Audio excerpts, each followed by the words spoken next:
मनरेगा को लेकर कांग्रेस ने पूरे देश में आंदोलन तेज करने का निर्णय लिया है। आज यमुनानगर में हरियाणा प्रदेश कांग्रेस के कार्यकारी अध्यक्ष रामकिशन गुर्जर ने मीडिया से बातचीत करते हुए कहा कि भाजपा सरकार मनरेगा का नाम बदलकर और मनरेगा की शर्तों को बदलकर आर्थिक रूप से कमजोर लोगों को नुकसान पहुँचाना चाहती है। उन्होंने कहा कि मनरेगा में जो नियम और शर्तें थी उन्हें बदल दिया गया है, नाम बदल दिया गया है। कांग्रेस इसके खिलाफ प्रदेश और देशव्यापी आंदोलन शुरू कर रही है। उन्होंने कहा कि मनरेगा में 90% राशि केंद्र सरकार द्वारा दी जाती थी, जबकि 100% राशि राज्य सरकार द्वारा, लेकिन अब 60% राशि केंद्र और 40% राशि राज्य सरकार द्वारा दिए जाने का फैसला लिया है। इसके अलावा पहले 15 दिन में रोजगार देने का नियम था, अगर नहीं मिलता तो उसके बदले बेरोजगारी भत्ता दिया जाता था, लेकिन अब उस नियम को भी हटा दिया गया है। इसके अलावा फसल कटाई के समय यह रोजगार नहीं दिया जाएगा। उन्होंने कहा कि मनरेगा को पुरानी शर्तों के अनुसार लागू किया जाए। मजदूर का हक छीनने जा रही है, हम उसके बारे में आपको बताते हैं। पहला इसके अंदर क्या है, जो काम की गारंटी थी 100 दिन की, उसको छीना जा रहा है। अब नए कानून के अंदर जो नया लेकर है, बिल लेकर हैं, इसमें काम की कोई गारंटी नहीं है।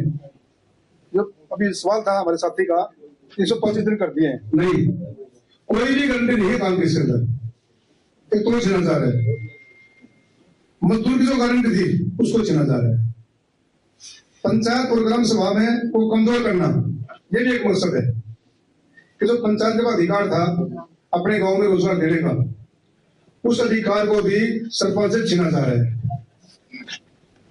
चौथा, राज्य सरकार पर 40% का बोझ डालकर मनरेगा को बंद करने का तरीका है। प्रदेश सरकार के पास पहले ही फंड नहीं है, तो 40% कहा देगी वो, ये इनकी मंशा इसको बंद करना है। पहले 90% था केंद्र सरकार का, अब वो 60 रह गया।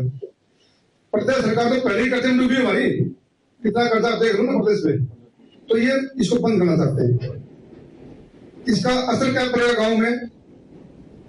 गांव में बेरोजगारी बढ़ेगी, मजदूरी घटेगी, शोषण बढ़ेगा, लोग मजबूरी में शहर पलायन करेंगे। जो मजदूर हमारे गांव में काम करता था वो मजबूर हो जाएगा शहर तक पलायन करने के लिए।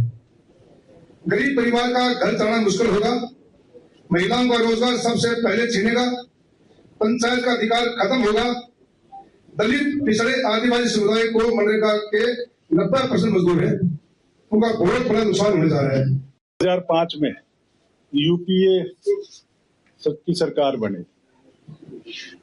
सोनिया गांधी जी और मनमोहन सिंह जी ने पूरे हिंदुस्तान के देहात में जो आर्थिक रूप से कमजोर वर्ग है, उनकी भलाई के लिए एक कानून बनाया था जिसको हम मनरेगा कहते हैं, जिसके माध्यम से 100 दिन का रोजगार उन सभी साथियों को मिला। और उसमें यह भी फैसला लिया गया कि जो भी रोजगार के लिए कहेगा 15 दिन के अंदर उसको रोजगार देना पड़ेगा, नहीं तो बेरोजगारी भत्ता दिया जाएगा। तो ये एक ऐसी स्कीम थी जिससे कि गांव का जो आखिरी कमजोर आदमी है उसको भी फायदा पहुंचे।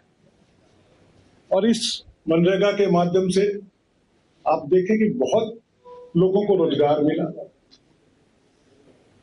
इसमें एक और बात थी कि केंद्र सरकार जितना भी खर्चा होगा उसका 90% केंद्र सरकार खर्च करेगी और 10% राज्य सरकार खर्च करेगी।